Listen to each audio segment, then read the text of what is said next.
Good evening and welcome to the Defiance City Council meeting for tonight, February 23rd, 2021. Before we get underway, let's bow our heads in prayer. Heavenly Father, we ask for your kindness and your protection this evening as we gather together to discuss matters that are of interest to the citizens of Defiance. Lord, please give us wisdom. Also, hearts that are bent towards truth and towards justice, but also towards kindness. Help us treat each other with respect with our words and our actions. And please guide us so that we do what is right in your eyes, as well as in the eyes of the citizens who trust us. We ask in Jesus' name. Amen. Amen. I'd like to call this meeting to order. Let the record show that all the members of council are present here this evening. And would you stand with me for the Pledge of Allegiance? I pledge allegiance to the flag of the United States of America and to the republic for which it stands, one nation, under God, indivisible, with liberty and justice for all.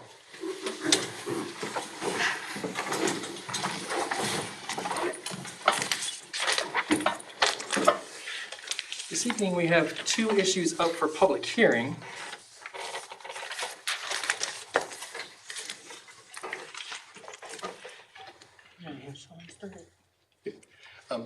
Mr. O'Donnell. Thank you, Mr. President. Anytime a property owner asks to get a property rezoned, we call it a map amendment in our code. And they go through a process, they apply to the zoning commissioner. The zoning commissioner checks everything out and then sends it to the planning commission. Planning commission then holds a public hearing, reviews the matter, and makes a recommendation to you. And then if planning commission approves of the matter, it just takes a simple majority vote for you to approve the rezoning map amendment. Should they, not recommend the matter, at that point, it would take a 3/4 vote, 6 out of 8 council members to successfully rezone the property.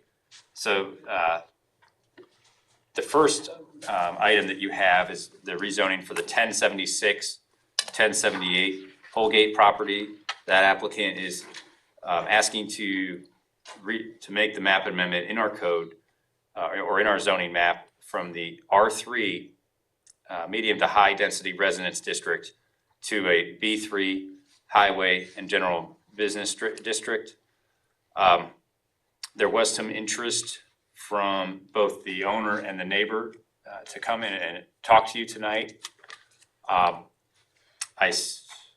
would recommend that you open up the floor to any interested party to address the legislative body on this matter.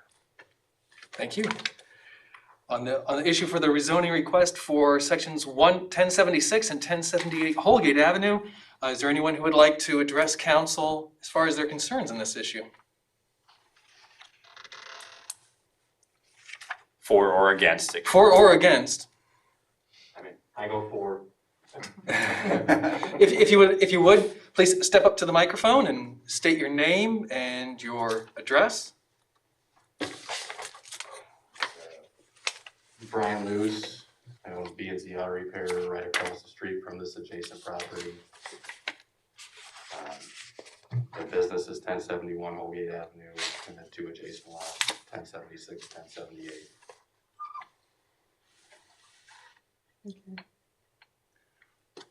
But as far as, the only thing I use the property for is short-term storage. Okay. And you would be in favor of the rezoning? Yes. Do we have any questions, Mr. Waxler? Are you going to be required to have a fence here, Brian, or What's that? are you going to be required to have a fence on this, or is this just going to be open lot? I went through otherwise a zoning meeting and nobody spoke of anything fence-wise. I'm requiring a fence. I know your business you got now, you had to put a fence up when you bought that. Correct. I didn't know if this one here, I guess my only concern is, I don't want it to end up like it does. We got one on 2nd Street, we got a few other ones in town where you drive down through there and you see cars with no hoods on them and setting up on blocks and. I'm not trying to make any junkyard by any means, I mean, that's my question. I don't want that. I just want to make sure that that was all brought to attention. Oh, understandable. Mr. Engel? No, I don't have anything. Okay. Mrs. Crutch? So Brian, when you're saying short term is what you would use this for, your other one is longer term on the other side, where your Yeah. business at? Mhm. Short term would be week, 2 weeks, months? Typically a week or two tops. And these are cars that's getting worked on and repaired and gonna leave the facility, correct? I mean, they're not parts cars or anything like that. No. Anything on that property runs as well. So I don't. That's all you have? Do we have any other questions for Mr. Luce? Okay. Well, thank you very much. Mr. President, our code does require for automotive sites for vehicles or parts to be kept inside a building or screened from view is the main requirement from contiguous properties or the public rights of way. So that would be something that you could take into consideration. Okay. So what are you saying there, Sean? Yeah. It does have to be screened, So it does have to have a fence? yes, Okay, because- or some kind of screening. So the planning commission didn't recommend that, but that's what our ordinance says, is that what you're saying? My understanding, I was at the planning commission meeting, I think they were under the impression that it was gonna be screened, but I'm not certain, I can't recall. That was never brought up. Sorry. That was never brought up in the zoning meeting. So if that's the case, then how's the ones over on, say, Second Street that's got cars out there setting up on blocks and no hood and everything on them? How's them sitting there all this time? Those very likely predated our zoning, our 2014 zoning code. Even though somebody else just moved into that facility a few months ago? It's never been brought to my attention, so if, somebody did refurbish the property or convert it to a new use, that could very well be out of compliance, Okay, but I'd have to look at it. yeah. I just don't want turning people driving in town, looks like we have a junkyard, they sign that out. And I've never seen any junk cars sitting around over Brian's place. I'm not saying that. I just wanted to make sure before we went too far here, does it need a fence? Has that been brought up or not? So, Apparently it has not, but it is in our code. And I mean, Mr. Hancock? I may be mistaken, but I believe that, where the current, repair shop is, the fence was one of those requirements with the zoning because it was business and then residential right next to it. I could be mistaken there as well. but isn't that what this is gonna be, This business could next be to it? on the north side. Yeah. You had to put the fence on the north side previously or all the way around, Brian? Well, all the way around previously, but I mean, the main shop location butts up to residential, both behind me No. and to the right of the building. Thank you. Which, I mean, the one side of the property already has a garage / building or whatever already put up. As far as the side that butts up against residential, already has a structure there. The property you're looking at, is that the big gray barn or whatever, across the road from you? That's where this is, correct? Yeah. Okay. Do we have any other comments, any other questions?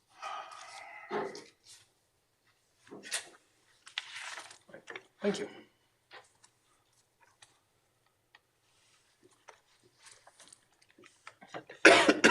Was that the first public hearing? That was the first. And the second one, Mr. O'Donnell? Okay, public hearing number 2, same procedure, obviously, and these applications kind of ran in tandem. They went to the same planning commission meeting, they ran for the 30 days in the newspaper, I think in the same issues. Yeah.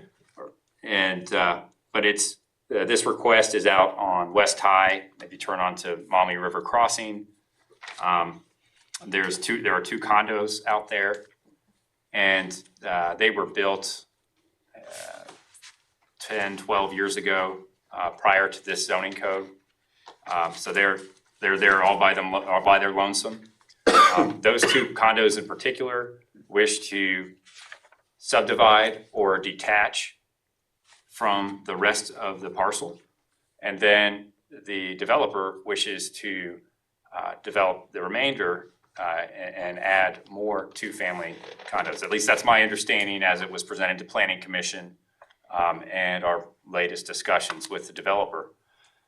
In order to do either of those actions, they would need, under our new Planning and Zoning Code 2014, they would need to, or a new map, they would need to change that base zoning from the B3 Highway and General Business District to the R2 Medium Density Residential District. That would allow for the two-family dwellings, two-family condominiums that they're proposing, and it would allow for the subdivision into smaller parcels.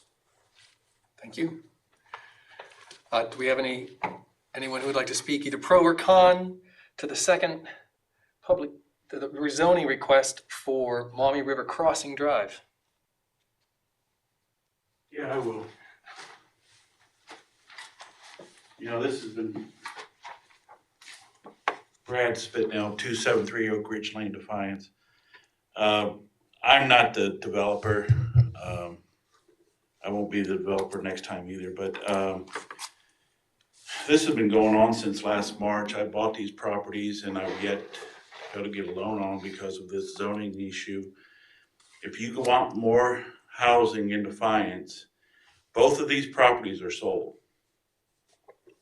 They're not done, but if you want more housing in Defiance, you need to do this. And some prominent people in Defiance have bought these condos. So, you know, it's up to you guys, but, you know, anybody's welcome to come out and look at it. They're nice, small condos, 1,600 square feet, back porch, and like I said, they're both sold.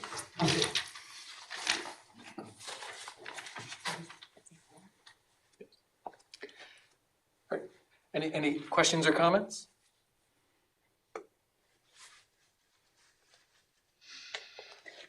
Okay. Thank you very much.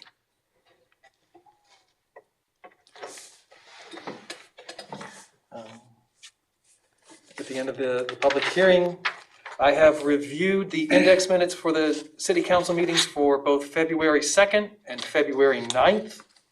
Do we have a motion to correct or amend either one of these index minutes as presented? All right. Without any, I will approve them.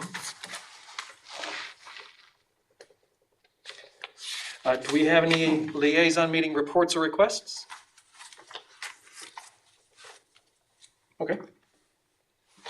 And do we have any council comments? Mrs. Crutch. Yes, I received a call concerning Carpenter Road again, concerning the trucks of the UPS and also the other Manville trucks. This family was very concerned because they're speeding down Carpenter Road again and it's noisy and loud. And I know we've talked about this before, but this person just moved there and asked me to bring it forth to council again, if there's anything that we can do to help the UPS trucks or the Manville trucks take a different route instead of, since it says no trucks, but they keep going down that road. So I told her I would say something. Well, I'm actually surprised. I do see UPS trucks use the road occasionally. I can tell you every time a UPS truck goes past my house, my dog barks. So, I mean, I don't even have to see him. I can hear him and the dog starts barking. So I can tell you it's a UPS truck.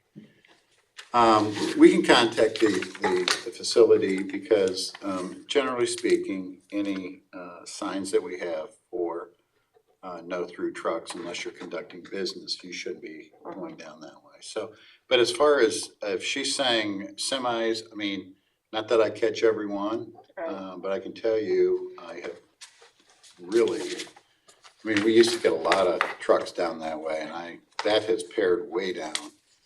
We've worked with Manville on that, and if you want to give me her name later on after the meeting, I'll be more than happy to touch base with her and just find out what she's seeing. So, be happy to do that. But I can do for the that. most part, I haven't seen big semis on it, but that doesn't mean that occasionally they don't come down there, but I can follow up with her. All right, thank you.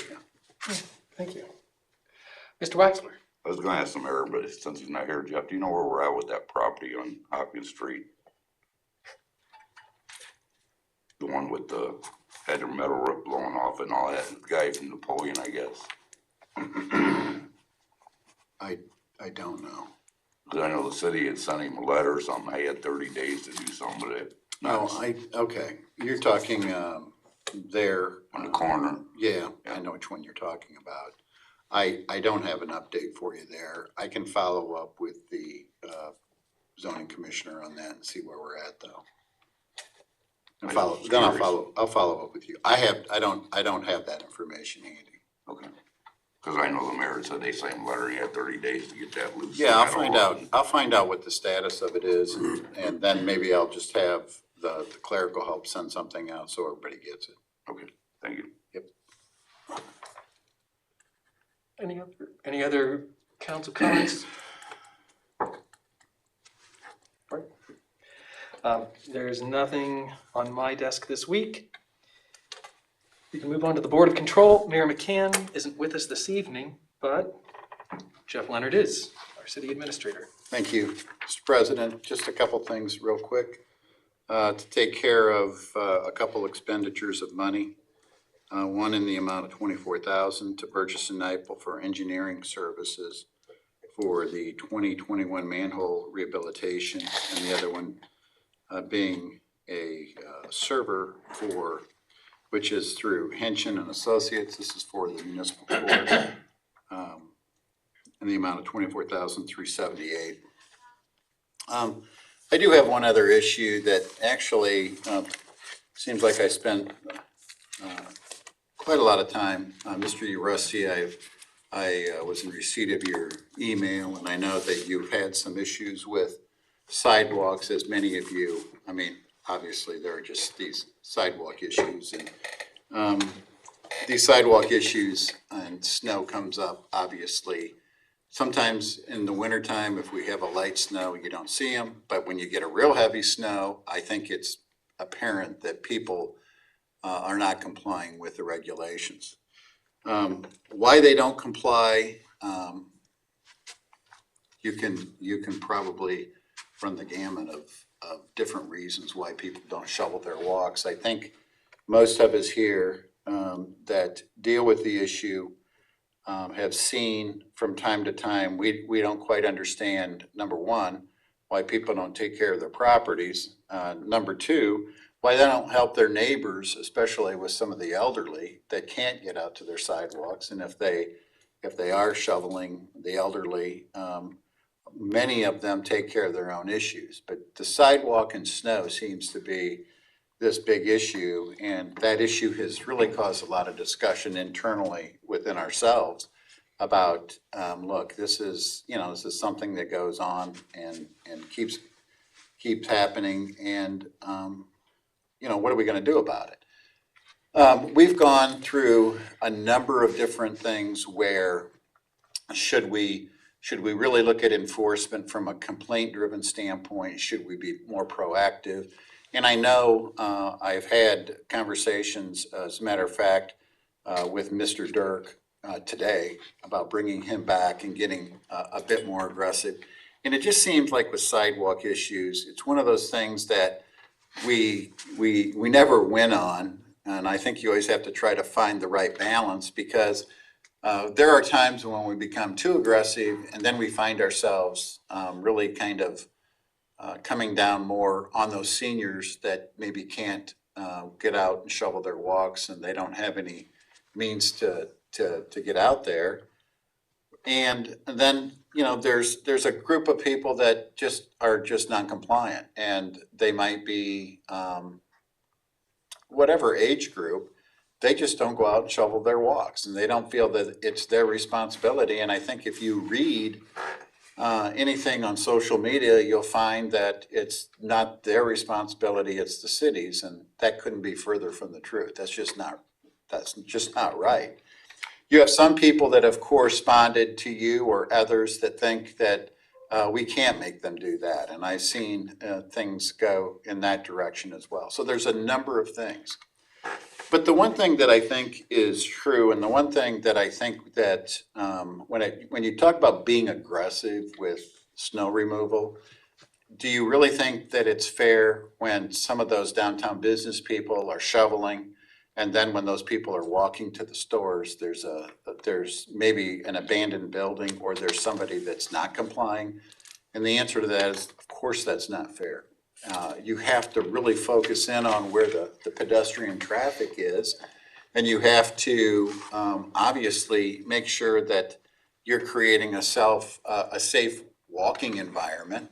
So when you really look at areas within our city, downtown would be one place where we absolutely need to be more aggressive and just enforce the rules that we have. We haven't always done it. I think we've had discussions about it. I've had discussions with other board members about it. And I think there needs to be more aggression with it. So with the downtown, more aggression. With commercial properties, more aggression. And I think if you go out to just drive out to the north side, because what you do is you see these hit and misses when it comes to sidewalks, right? I mean, you can be driving along, going northbound, and you'll see where, boy, there's, people are taking care of their responsibilities in their sidewalk, and then boom, you see a business that absolutely has done nothing with their sidewalk. And that got me thinking a little bit about sidewalks. And it's like, why do businesses have the ability to plow their parking lots, right? And you see these clear parking lots that are cleared from snow, and yet the sidewalks aren't touched. I think it's a disconnect with the people that are running those businesses. And I think that maybe they're not, when it doesn't get done, they're not aware of certain regulations that this city has. And I mean, that's my thought. And what I decided to do today is visit one of those businesses and actually go in and talk to the store manager. And when I was there, I began to realize that their parking lot was fully free of snow. I asked this person about, do you have a contract? And the answer was yes. And I asked this person, do you know that you're required to keep your sidewalks free of snow for the pedestrian traffic? And her answer was, I didn't know that. And when I talked to her further, it was a question about, well, what do you do? And are you responsible for that contract? And the answer was no, corporate is responsible for the contract. So as you start to peel away at some of these issues a little bit, you begin to understand maybe some of these franchises that are there, or the relationship that these people have. Corporate might be taking care of the snow removal, and corporate should be taking care of the snow removal on the sidewalk, and that doesn't always happen. The answer and the solution to this issue is this, and we are going to do this. We will prepare letters to all the businesses. We will inform them of the regulation and what they're supposed to do. And if we will make sure that, or the person who's managing that facility should make sure that this is getting back to corporate and there's a requirement. And if we don't see that happening after we send these letters, then we are going to take the necessary steps from our code and enforce this. And I would hope, and I know it's 40 degrees. You know what? We should see snow melting away, and we're going to put it out. I don't know that we will have an effect this year, but I can tell you we're going to put it out there. And if we have to resend the letter on an annual basis, we'll talk about doing that. But I just think that there's been this disconnect between management, corporate, and then what the requirements are. And, as we talked a little bit today. Of course, ignorance of the law isn't an excuse, but I think what we want to do is we just want people to take care of their properties and clean them up. And we're going to do that. And we're going to send these letters out, and we're going to hopefully get a reaction where in the next snowfall, we will see some of these things taking effect where people are stepping up to it and taking care of their properties. So sometimes you kind of have to peel away at the onion to get where you want to go. Mr. Rusty and anybody that's talked about snow removal, I totally get where you're coming from and the frustration. And I can tell you that it just, time after time, these are the kind of things that we need to send out and remind people and then enforce the laws on our books. And I know that there are plenty of other people out there like our seniors and people, and don't forget, we're in a pandemic and, you know, we still have those issues. So we're just gonna step it up, try to be more aggressive, especially with the business people, the business owners, and then make sure that the sidewalks are free and clear of snow so the pedestrians can use them appropriately. Mr. Engel? Yeah, got a question. If they end up and don't comply with that downtown businesses, what will be the procedure there? Will they get? I think there's gonna be, Fine out of this, we'll give them, I mean, I'll defer to Mr. O'Donnell about the enforcement. So we would issue them a standard notice of violation. It would outline the code provisions that they are not, or in violation of, obviously. It would give them 7 days to comply.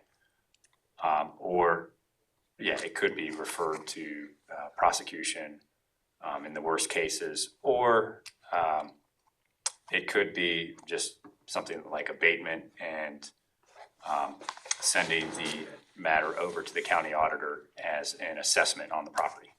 If it happens 2 or 3 times in a row, you still gotta go through the 7-day thing, or can we act faster than that? And in those extreme cases, you probably see prosecutions in the municipal court. Okay, thanks. Mr. Rusty? I think it's good that you're addressing the issue. Yeah, we're getting the warmer weather, but the thing it is, the sidewalk is still not shoveled. North side is still the same. One of the complaints that we had, I think we might have all seen it, was South Clinton. Some people don't call it a sidewalk, but it is, you know, we do need to clean that trail, you know, no matter what.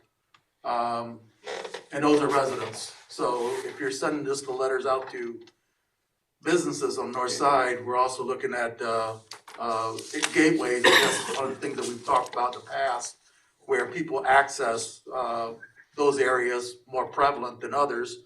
South Clinton is one of them. North side, east side, East Second Street, those types of places.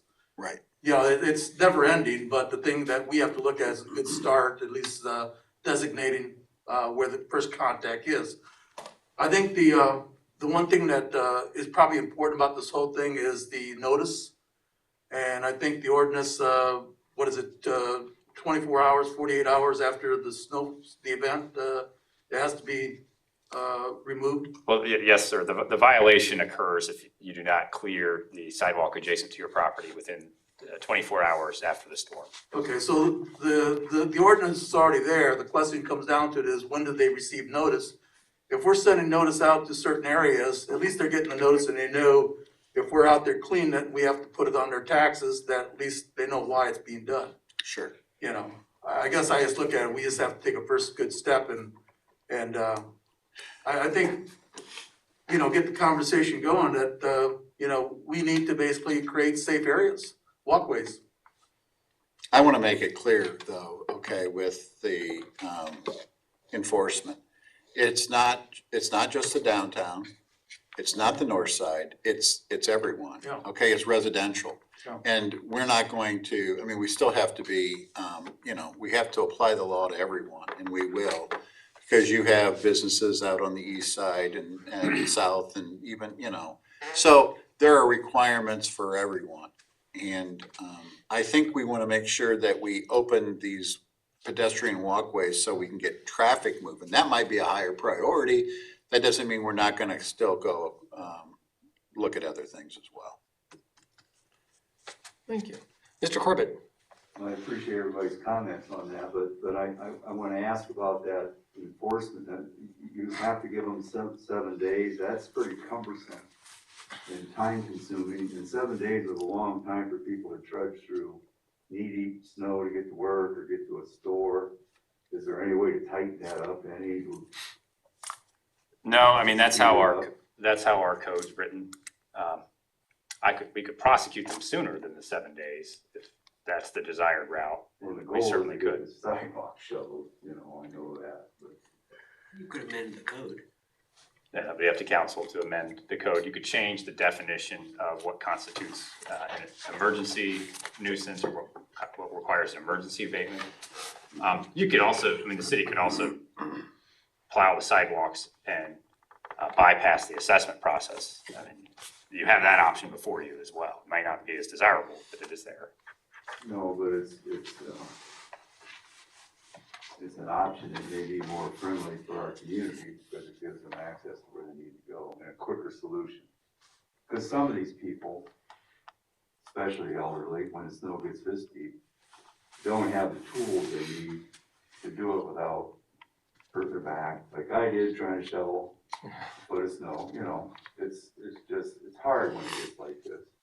A couple inches is one thing, but a foot's another deal, you know.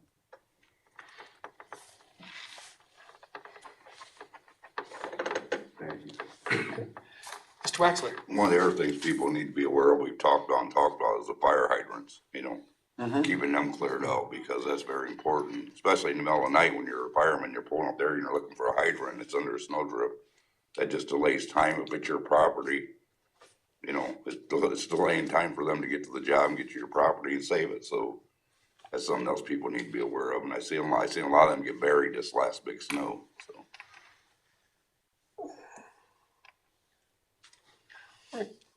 And that's all you had? That's it. Thank you. Well Appreciate it. said. Mr. O'Donnell? I have nothing for you at this time. Mr. Leonard? Nothing at this time. Okay. We have several points to address in legislation this evening. Ms. Elders, would you read the caption for the first one? Yes, sir. Second reading as amended, an ordinance authorizing the use of CARES Act funding to provide economic assistance to the Defiance area YMCA as amended. Mr. Leonard? Yeah, last week we brought this ordinance back, I think maybe off the table. Forget the lingo exactly, but it was amended to include that if the council chose to give the $30,000 of CARES Act money to the YMCA, that it would be dedicated for the use of helping out their child care program, and request that membership of the administration of YMCA came back to council at a future date to report on how that money was used specifically and what impacts it had on the program. Got its reading, it's back tonight for a second amended reading, unchanged. I don't have anything else to add. Thank you. Mrs. Crutch?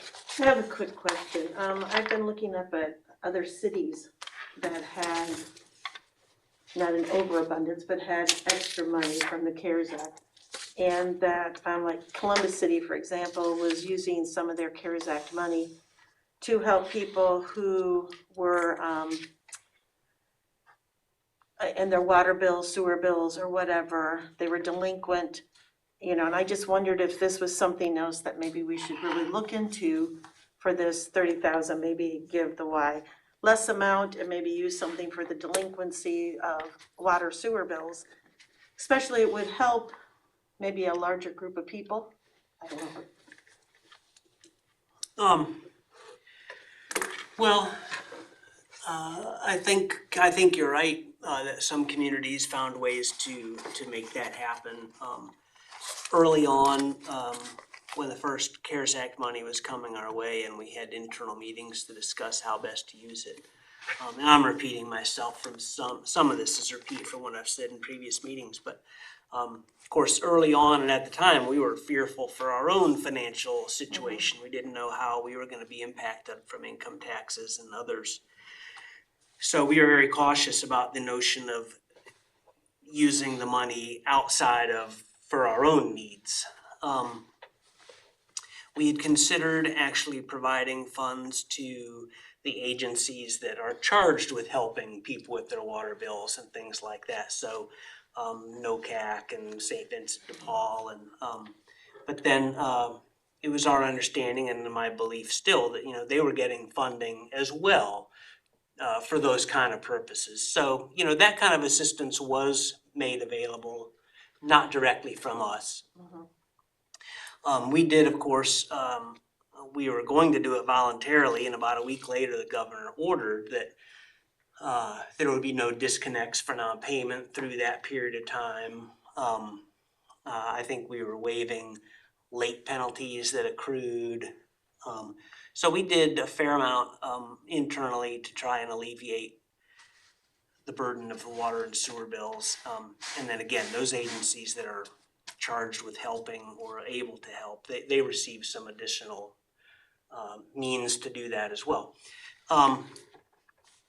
So, other communities have, and again, we've discussed, maybe the county, maybe Henry County, maybe other cities, probably Columbus and others, made CARES Act money available to small businesses on an application type basis. It was available to help all kinds of organizations in need. For a small entity like the city of Defiance versus the city of Columbus, to implement a program like that was going to be a challenge. And again, we spent much of the early half of the pandemic or of 2020 believing we were going to need all that money ourselves. It was only later in the process that, and it had been mentioned earlier, someone had brought up to the mayor, or maybe a board member, someone had mentioned that the YMCA might be someone on that list we would consider to help. And at the time, we just weren't open to opening the money up to anybody outside the city. And then again, later in the process, as the money kept coming in, as our own revenue streams were not impacted as badly as we had thought, it occurred to us late that, hey, it's probably too late to open up a big program, but the YMCA was someone that we remembered early on, indicating that they could use some help. And do we want to pursue that? That's when I reached out to Rich Seward and led us to where we are today. So there was thought given to all kinds of options. Early on, they were all pretty much discarded because of what we thought would be our own needs. And it was pretty late in the game when we felt like we could maybe put some money out there. I had talked to another agency, and they have been helping people with their water bill, sewer bill. But this person said that one of the struggles that she has noticed that people are, the usual people that have been coming for the money, it's not for water, sewer, it's for car insurance. It's for health insurance bills that they're late on because they haven't been able. And I know this agency could use more money to help these people with car insurance or health insurance or whatever. And so that's just another one that I'm kind of thinking, I feel bad that we're going to give all the money to one agency when I see there are other needs out there in our community. Thank you. Mr. Mast. Just for point of clarification, this is not technically extra money, correct? This money was included in the 2021 budget as part of firefighter wages? Yeah, so for really right up until December 28th, December 31st was our deadline to use all this money. And we had in fact applied that money, all of it, not all of it, but all that we had left, including this $30,000 to fire and EMS wages. again, it was late in the game when when that December 31, 2020 deadline was extended a full year to 2021. And then that opened up the ability it gave us the time to talk among ourselves, to reach out to the Y, to draft an ordinance, to come to council. This could go into January and February. He didn't have that 12/31/20 deadline anymore. So I was able to, just through accounting, we were able to pull that 30,000 back out of fire wages, leave it available as surplus in the Coronavirus Relief Act fund that we have, so that it could carry into 2021 and be used for this, for another purpose. Or if nothing else, we just apply it back to 2021 fire and EMS wages. I mean, we'll use it one way or the other. And,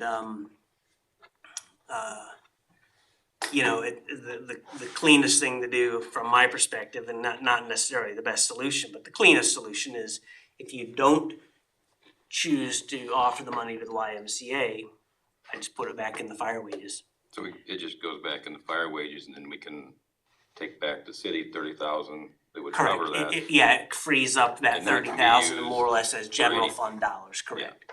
And then, fair point, I think where you were just headed, yeah, we have some flexibility to do other things with that money. You know, currently it's propping up the general fund, it's got a nice healthy balance. Not exactly sure what 2021 is gonna bring, as we've discussed, and you know, how much of it should we just hang on to for the next rainy day is a good question. But yeah, it would free it up in the general fund, and it would have used up all the CARES Act money, so. Thank you. Thank you. Mr. Waxler? Hey, you know, I'm gonna go back to my original, as I said in the first place, you know, I don't think this is somewhere where we wanna go, if we're not gonna help everybody. I think if we was to get another round of money, I think at that time, we should probably discuss this a little further, a little more detail, and figure out helping everybody. I mean, you know, I understand the Y, and don't get me wrong, Y is a great organization, but, you know, they lost money just like all the other daycares in town. You know, there's daycares in town, it's down to 43% of their people, you know, so, and we can't do anything to help them. I don't think we help anybody unless we get more money and we really look at this and decide how we want to distribute it and with whom. You know, at that point, then I wouldn't have a problem with it, but to give it to just one person, I just think that that's wrong to do that. I mean, you know, there's a lot of people out there hurting, a lot of people need money. I mean, and if we're not gonna give it out, I think that to everybody, I think we just leave it alone, and maybe somewhere down the road to say that we could use the 30,000, I'm sure somewhere down the road, something's gonna happen. We all know that. We have things happen every day. So that's just my opinion. Thank you. Mr. Uresti? If we're looking at it being a next time that something like this comes our way, and we do have monies that are being considered, maybe for the community or earmarking it towards the community. I think the only thing that didn't happen with this request is it wasn't something of a request that came to committees. If we had a chance to basically review this ahead of time, or the suggestion of it to one of the council committees, that we maybe could have discussed it, and maybe did a lot of little things in regards to whether that was the most appropriate place to put the money, or how we were gonna do it in the future for all organizations that could have used it. That might be something for down the road, but I would probably say that would be something for next time. The only thing I look at this point is this is done. You know, it's money going to a good organization. It's gonna benefit kids, it's gonna benefit working families, and I think it'll be money well spent at this point. Does council have any other comments or questions on the issue? Mr. Mast? I'd like to make a motion to let it lie for a third reading. You have a motion to let live for a third reading. I will second that. We have a second. All in favor of letting this issue live for a third reading, say aye. Aye. All those opposed? We'll let this issue lie for next time. First reading by caption only, an ordinance authorizing a 3-year electric aggregation service agreement with Energy Harbor and declare an emergency. Mr. Leonard. Thank you, I've got this one. The council is well aware of the electric aggregation program that the city has engaged in for years, literally maybe decades. Electric aggregation program is where the city enters into a contract with a supplier that will provide an electric supply rate to the general population, both business and, or both commercial and residential. Those customers and that are citizens of Defiance need do nothing except pay their Toledo Edison bill when it comes in. The electric aggregation program and that supplier automatically their supplier. Opt out, I believe, would be the proper terminology. Everybody is signed up automatically. And it's been a good program. People have benefited from it. People have liked it. For years and years, the program operated on a floating discount. It was a 6% reduction off the regular Toledo Edison rate for residential properties and a 4% reduction off the Toledo Edison rate for commercial. The current contract expires April 30th. So we have used for some number of years an organization called Palmer Energy to serve as a consultant and to help us to shop the market for suppliers that were willing to participate in aggregation programs. And the current contract is with a company called Energy Harbor. We've never talked about Energy Harbor in council because Energy Harbor is the company that was formerly First Energy Solutions, who the current contract is. That's the company we entered into with. They had some financial difficulties and have been reestablished as Energy Harbor.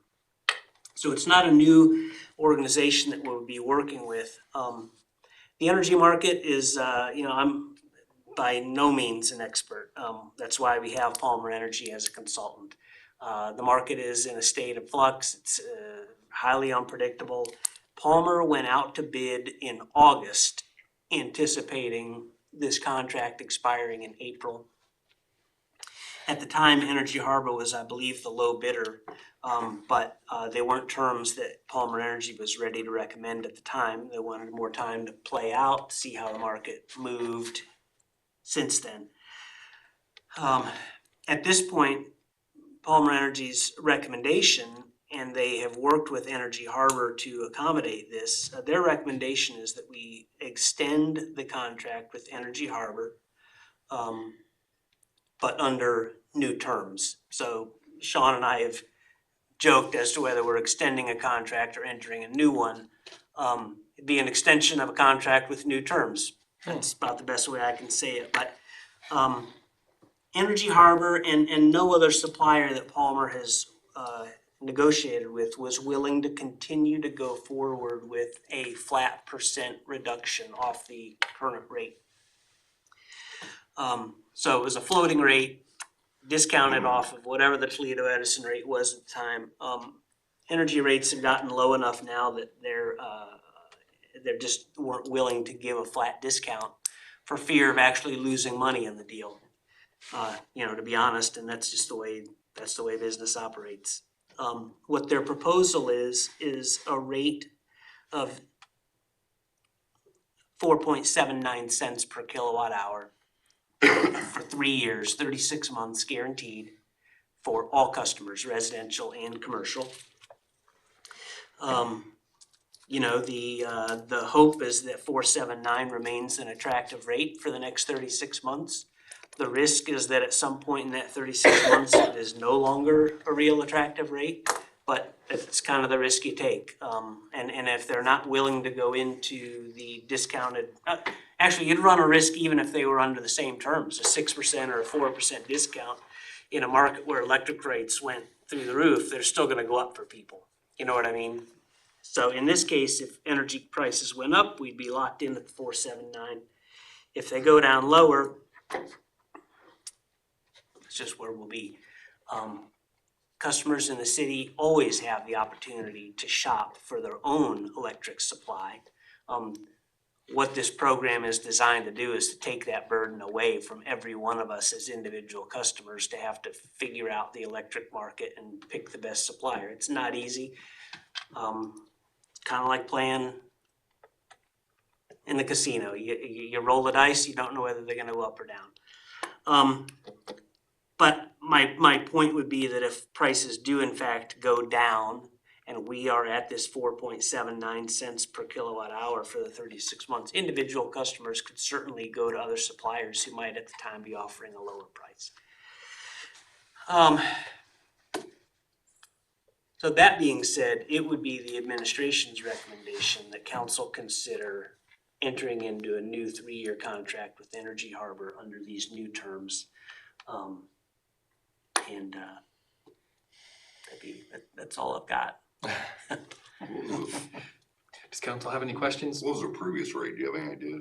The previous rate was, it was a discount off of the Toledo Edison rate. So if Toledo Edison was charging 5.5 cents, you got a 6% discount off of that. But you don't know what that was the last 3 years when we were locked in. Well, it fluctuates. I think the Toledo Edison rate probably fluctuates on a quarterly basis. So I don't know, I don't remember what it was, but you're generally in that 5 cent range right now. That's what I was thinking. That's what come to mind. So that's what. Yeah. Mr. Engel? Yeah, are the residents gonna get anything in the mail about this, or am I thinking of something else that they used to get through the mail? It would not surprise me if there was nothing in the mail. They would just continue. Their supplier is currently Energy Harbor. It would remain Energy Harbor. Okay. The rate would be fixed at this rate rather than that floating discount. But whether Energy Harbor would be sending out mailers or a flyer in the Toledo Edison bill, I'm not sure. I can look into that, but I don't know the answer. So you don't have to do anything, sign anything, send it back in, or okay, that's all I want to know. Thanks. Mr. Waxler? No further questions. We'll suspend and call. If we have no other questions, we have a motion to suspend and call. Second, Mr. Mast? Mr. Corbett? Yes. Mr. Hancock? Yes. Mr. Rusty? Yes. Mr. Mass? Yes. Mr. Waxler? Yes. Mrs. Crutch? Yes. Mr. Engel? Yes. And we have a motion to adopt. Motion to adopt? Motion to adopt, Mrs. Crutch. Second, Mr. Engel? Mr. Hancock? Yes. Mr. Rusty? Yes. Mr. Mass? Yes. Mr. Waxler? Yes. Mrs. Crutch? Yes. Mr. Engel? Yes. And Mr. Corbett? Yes. And this ordinance is adopted.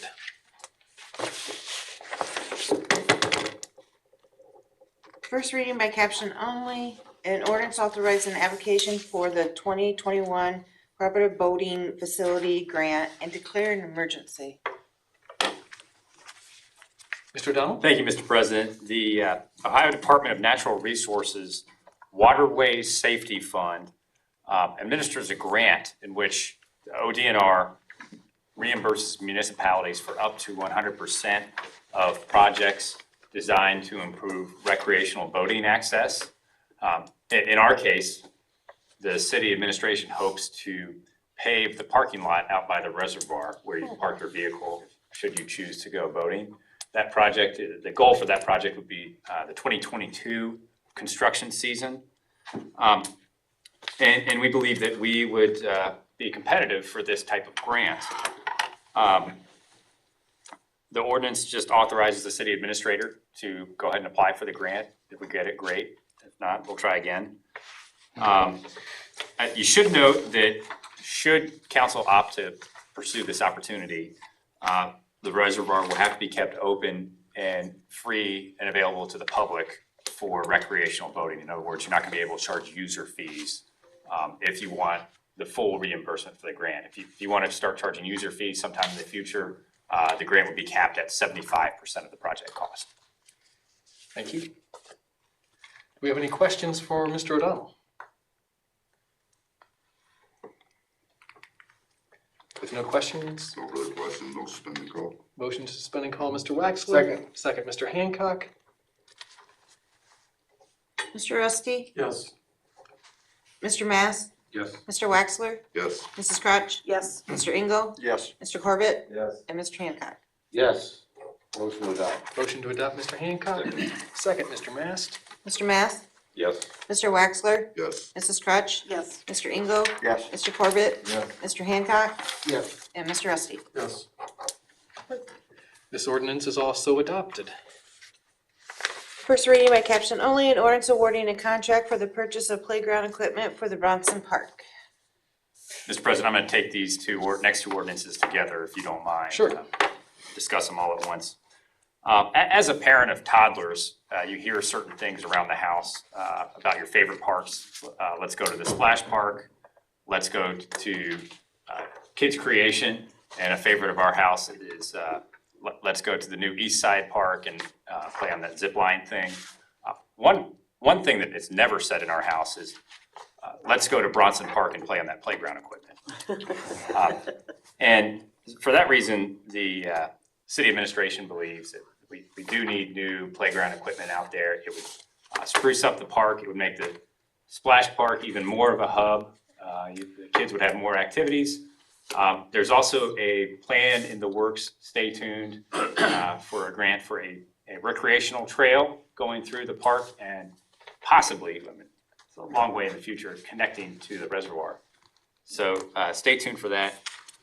In the meantime, these two ordinances before you are for both the purchase and installation of new playground equipment in Bronson Park. Landscape Structures submitted a quote for the purchase of the equipment, or for the provision of the equipment, and that's at $55,043. And they are a participant in the state purchasing program, so they do their competitive bidding through that method through the state of Ohio. And then for the installation, Ventura LLC submitted a quote for $28,618. These expenditures both fall under the, I believe, the 403 fund, which you approved in the 2021 budget last fall. Thank you. Do we have any questions for Mr. O'Donnell?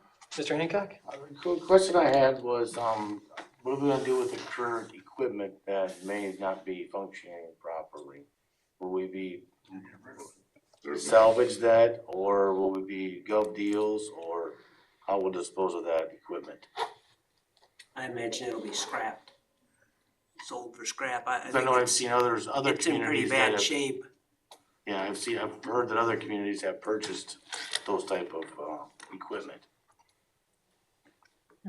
Part of the reason why we're looking to replace it, I mean, it's rusty, it's got flaking paint chips that are actually a bit of a hazard, and yeah, it's very old equipment, John. I mean, if someone expressed an interest between now and then that they wanted to buy at another community or something, or even have us donated, I suppose we could consider that. But I think the best use that we would consider would be OmniSource or Metal Management. Okay, I can tell you that the spring horse lost its jump out there.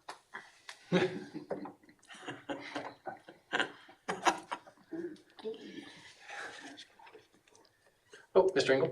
No other question or discussion, motion to suspend call. All right, on the first one, for the purchase of the playground equipment for $55,043, we have a motion to suspend and call. Second. Second, Mr. Uresti.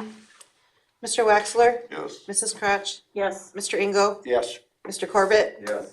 Mr. Hancock? Yes. Mr. Rusty? Yes. And Mr. Mass? Yes. And we have a motion to adopt. Motion to adopt. Mr. Corbett? Second. Second, Mr. Mast. Mrs. Crotch? Yes. Mr. Engel? Yes. Mr. Corbett? Yes. Mr. Hancock? Yes. Mr. Rusty? Yes. Mr. Mass? Yes. And Mr. Waxler? Yes. Right. That ordinance is adopted. Do we have specific questions towards the next ordinance regarding the installation for $28,618?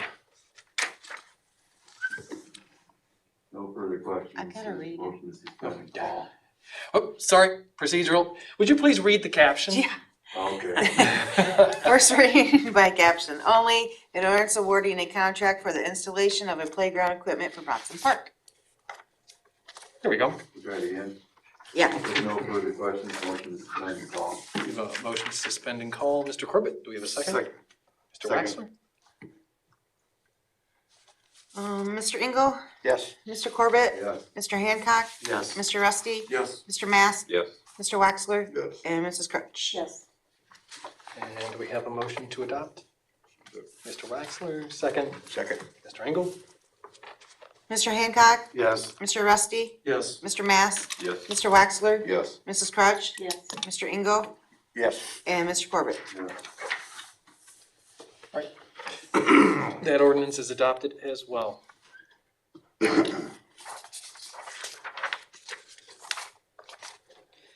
First reading by caption only, an ordinance amending the district map to rezone property located at the River's Edge condominium in Noble Township from B3 Highway and General Business District to R2 Medium Density Resident District.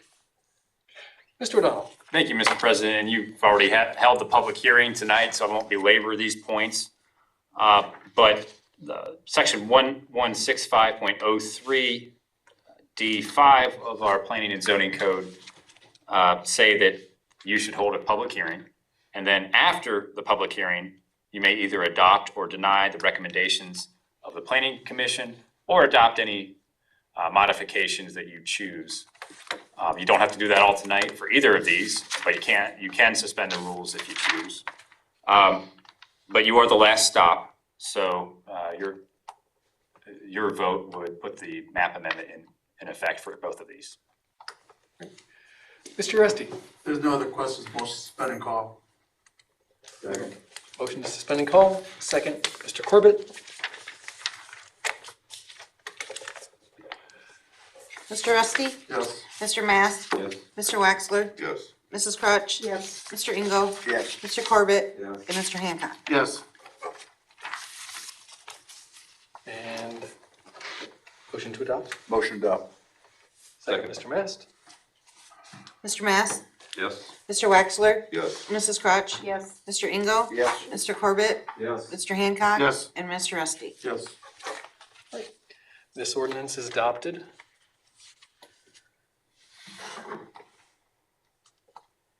First reading by caption only, an ordinance amending the district map to rezone property located in lots between the Maumee and Glaze River in Defiance Township from R3 medium to high density residence district to B3 highway and general business district. Same issue, Mr. President. I know there was some question about the screening requirements. So, I mean, you're all seasoned council members. You can use your discretion. You can move to suspend the rules tonight now that you've held the public hearing and adopt the legislation. You could also let the matter lie if you wanted come up for another week. So all of those options in your council rules are available to you. I got a question. What are you gonna do with the screening? If we pass, I have a problem with either way. I don't think he's gonna park Well, vehicles out there. and that's a but- great point, because this action before you only rezones permissible use. It does not grant them the zoning certificate, right? Okay. So you're just saying tonight, this That we property allow could him be to do used it. as a highway and general business district. It's not saying, right here goes the salvage yard. That would be up to our zoning commissioner, Okay, Mr. Robeson, and we'll be in touch with him. okay, so and we the can pass property. the ordinance and the rest of it's up to them, Yes, sir. he's got, okay, then I'm good with that. Okay. Any other questions for Mr. O'Donnell? No further discussion, motion to suspend and call. I'll second. Motion to suspend and call Mr. Hancock. Second, Mrs. Crutch. Mrs. Crutch, Yes. Mr. Engel, Yes. Mr. Corbett, Yes. Mr. Hancock, Yes. Mr. Rusty, Yes. Mr. Mass, Yes. and Mr. Waxler. Yes. Motion to adopt. And a motion to adopt, Mrs. Crutch. Second, Second. Mr. Mast. Mr. Engel, Yes. Mr. Corbett, Yes. Mr. Hancock, Yes. Mr. Rusty, Yes. Mr. Mass, Yes. Mr. Waxler, Yes. and Mrs. Crutch. Yes. This ordinance is also adopted. That finishes the legislative items for consideration this evening. Do any members of council have any emails or letters or messages from citizens that they wanted read or discussed at council this evening? I didn't have any letters, I had a few phone calls on the snow that the city's piled up in, sidewalk areas. People can't move it. I mean, I don't know what to do with it. I called Rob on a couple of them, and he's actually went out and moved it. Yeah. So, No, I mean, point well taken. I think that so much snow, you know, Yeah, they in a do it. short I understand. period of time. And then what happens is if you're gonna push it up on intersections and actually, what you have is these sidewalks and areas where you're making crossings at intersections and you're piling it up well, there. you notice people are going out around people have that to go- through yeah. yards and everything else, which isn't good for the handicap. No. That's my problem. No, And the reason I called Rob, a couple of things is because of that, but he's taking care of it. yeah, he's moving. I mean, I guess, do you wanna just say if people have an issue, I guess that's what I wanna say, if they have an issue with that. They should with call the corner, call city and they'll Yep. get addressed. yep, That's all I think. yeah. Okay. Any others? All right, with that, do we have a motion to adjourn for this evening? Motion? Second. All right, all those in favor of adjourning for this evening, say aye. Aye. All those opposed? All right. Until next time, we're adjourned.